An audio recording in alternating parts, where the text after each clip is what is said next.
Big 3D flowers की हम embroidery कर रहे हैं कुछ दिनों से, आप देख सकते हो। हालांकि ये बहुत ही यूज्ड डिज़ाइन होगा शायद, मुझे ऐसे लगता है।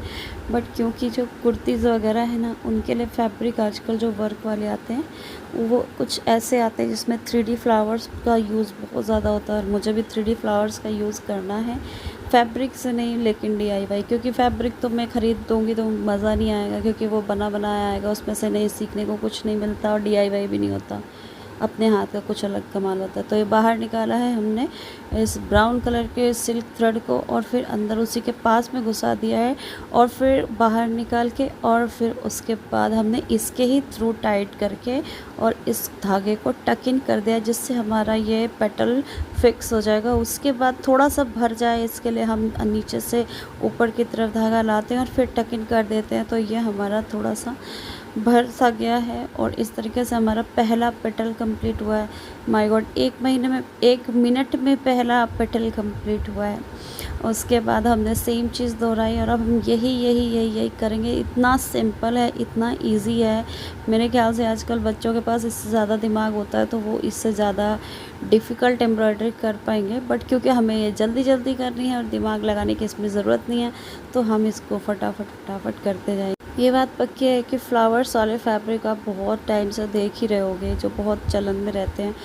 कुछ हमारे जो फ्लोरल जो प्रिंटेड होते हैं वो तो हमेशा सदाबहार मानती हूँ मैं फ्लोरल प्रिंटेड को, लेकिन अभी क्या है 3D वाला चलन ज़्यादा चल रहा है, तो हम मोती का, स्वरोस्की का और पता नहीं किस किस का काम कर ही रहे हैं अपने इसमें ड्रेसेस पे। मतलब कि अब मतलब मुझे ऐसा लगता है कि लोग कपड़े कैसे धोते होंगे, वॉशिंग मशीन में डालते होंगे तो क्या उनका खटखट मोती बजते होंगे, मुझे समझ में नहीं आता था। हालांकि ड्राई क्लीन करते होंगे, बट फिर भी अगर इतने ज़्यादा कपड़े 3D और इस चीज़ों से बन रहे हैं तो फिर ज़रूर कुछ ना कुछ तो मतलब धोने में ख़राब होते ही होंगे, क्योंकि हमेशा तो हम ड्राई क्लीन नहीं करवाते। एक समय आता है कि कपड़ों की इज्जत भी ड्राई क्लीन वाली नहीं रह जाती है।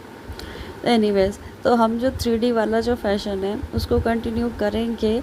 और 3D ये कुछ भी नहीं है फ्लावर की, इसमें उठी उठी पंखुड़ियाँ हैं करके 3D इसलिए है क्योंकि हमने इसको मोटा इतना कर दिया है फ्लावर को कि ये अपने आप में मतलब वज़न रखता है, अपनी मतलब थोड़ा सा वेट होता है इसका।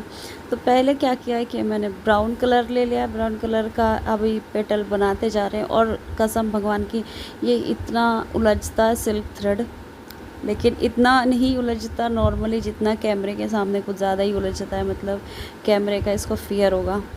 तो अभी आप देख सकते हो कि बड़े ही ख़तरनाक रास्तों से गुज़रते हुए धागा निकल रहा है और एटलीस्ट कम से कम बन रहा है, वो बहुत बड़ी बात है। और आप समझ नहीं सकते कि इसमें कितनी ज़्यादा एडिटिंग लगती है। मतलब अगर ये फ्लावर मैं 15 मिनट में बना लेती हूँ तो मुझे इसको 15 घंटे एडिटिंग करनी पड़ती है। और लोग पता नहीं कैसे 1 मिनट के विदिन अपनी शक्ल भी दिखा देते हैं, फिनिश्ड प्रोडक्ट भी दिखा देते हैं। और उसमें हालांकि कोई लर्निंग का कुछ नहीं रहता, पर मुझे समझ में नहीं आता कौन सा पार्ट मैं काट दूं और कौन सा वाला दिखाऊं ताकि वो थोड़ा देखने में भी इंटरेस्टिंग रह जाए। और इतनी ज़्यादा वीडियोस बम्बार्ड नहीं कर दूं मैं अपने यूट्यूब पर, मुझे अभी तो फिगर आउट मैं नहीं कर पा रही हूँ। तो अभी सिर्फ मैं काम करे जा रही हूँ और पता नहीं एडिटिंग इससे ईज़ी तरीके से कैसे होती होगी। शायद इसके लिए प्रोफेशनल एडिटर रिक्वायर्ड है और मैं तो प्रोफेशनल बिल्कुल भी नहीं होगी। मतलब मैं भी किसी भी चीज़ में प्रोफेशनल नहीं हूँ, इसमें एम्ब्रॉयडरी में भी प्रोफेशनल नहीं हूँ। मैं अपने काम में प्रोफेशनल हूँ और वो है बस फैशन डिज़ाइनिंग वगैरह का।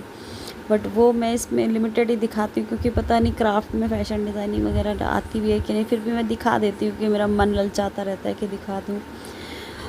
अब इसमें मैं कुछ म्यूज़िक डाल के मैं कुछ ना रिस्क नहीं ले सकती थी, तो इसलिए मैंने अपनी आवाज़ ही इस्तेमाल किया है, यूज़ किया हुआ है।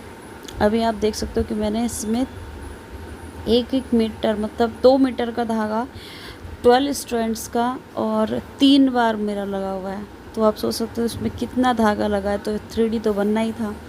उसके बाद पिंक फ्लावर मैंने बनाना था, तो इस तरीके के सेम ही चीज़ का पेटर्न ले लिया। ये धागा कॉटन का लिया हुआ है और कॉटन का धागा देखो कितना कम उलझता है। मतलब जहाँ जैसे इनको बिठा दिया जाता है ना अच्छे बच्चों की तरह, वे वैसे बैठ जाते, कहीं इधर उधर उलझते करते नहीं हैं।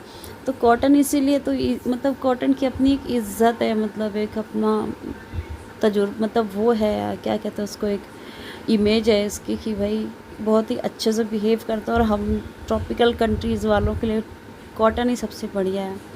और क्योंकि मैंने देखा हुआ है कि हमारी जो इंडस्ट्रीज़ में कॉटन की ही डिमांड रहती है, लड़कियों को, लेडीज़ों को, जेंट्सों को, सबको कॉटन ही अच्छा लगता है। सिल्क भी ऑर्गेनिक है, नेचुरल है, बट सबसे ज़्यादा जो कॉटन है ना उसमें मतलब ब्रीदेबल फैब्रिक हो गया, उसके बाद इजी टू वेयर, कंफर्टेबल है बहुत ही ज़्यादा। हमारे जैसे इन्वायरमेंट में, हमारे जैसे क्लाइमेटिक इन्वायरमेंट में बहुत ही सही है कॉटन, है ना। तो कॉटन का ही इसमें मैंने यूज़ किया है, क्योंकि मुझे ऐसा लगा कि यार सिल्क ज़रूरी नहीं है कि हम सिल्क यूज़ करें, क्योंकि अगर मैंने इसको बहुत ही पास पास स्टैक कर दिया, बाद में मेरे पास 8-10 फ्लावर्स और बनाए हुए पहले के रखे हुए हैं, और अगर मैंने इनको पास पास स्टैक कर दिया तो फिर इनकी फील भी तो वैसी ही हो जाएगी ना कि पॉलिएस्टर है। वैसे तो सिल्क होना है थ्रेड, बट आजकल कुछ नहीं पता कि सिल्क है कि क्या है।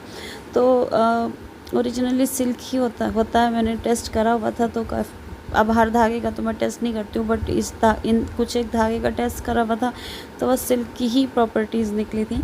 बट इसको थोड़ा सा मैंने कॉटन का भी टच दे दिया, क्योंकि इसमें कोई ज़्यादा फ़र्क नहीं है, थोड़ा बहुत शाइन का फ़र्क आता है, वो हम बाद में कुछ जुगाड़ लगाएंगे, स्पार्कलर्स वगैरह, थोड़े से ग्लिटर्स वगैरह लगा देंगे। अभी 8 मिनट मुझे बोलना है क्योंकि मैं पक्के से एडिटिंग के टाइम म्यूज़िक डाल दूँ, लेकिन म्यूज़िक डालने में अब ना मुझे डाउट आने लगा है, क्योंकि यूट्यूब बहुत ही क्रैकडाउन मोड पे चल रहा है इस वक्त। सारे यूट्यूबर्स डरे हुए हैं कि भाई एआई तो नहीं हम कहीं गलती से यूज़ कर रहे हैं। ऑफ कोर्स कर रहे होंगे कुछ लोग जो अपनी आवाज़ यूज़ नहीं करना चाहते, क्योंकि मुझे भी मेरी आवाज़ बहुत खलती है यार। कभी रिकॉर्डिंग में मैंने मेरी खुद की आवाज़ सुनी ना, मुझे लगता है यार कौन सी देहाती आंटी बोल रही हैं।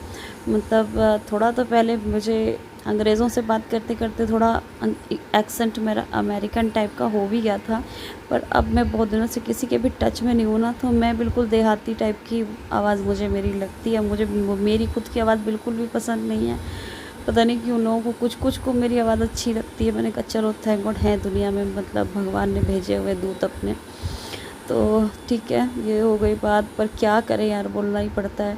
और यूट्यूब को ओरिजिनलिटी बहुत पसंद है। तुम अपना थोबड़ा दिखाओ, तुम अपनी बकवास वाली आवाज़ सुनाओ, बट ओरिजिनल होना चाहिए। किसी की एआई की खूबसूरत आवाज़ जो मतलब दूर से ही पहचान जाता है, अच्छा ये तो एआई बाबा बोल रहे हैं, तो वैसी वाली आवाज़ भाई हम नहीं यूज़ कर सकते। हमें अपनी खुद के वॉइस वोकल बॉक्स से, क्या बोलते हैं उसको, वॉइस कॉर्ड से निकालनी पड़ेगी आवाज़ अपनी। तो चलो करते करते कंप्लीट हो गया भाई, थैंक गॉड। बहुत जल्द, बहुत ही टाइम लगा इसको एडिट करने में, 15 मिनट में बनने वाला फूल मेरी जान लेके जाता है। ओके, सब्सक्राइब कर दो, like comment, bye bye, take care.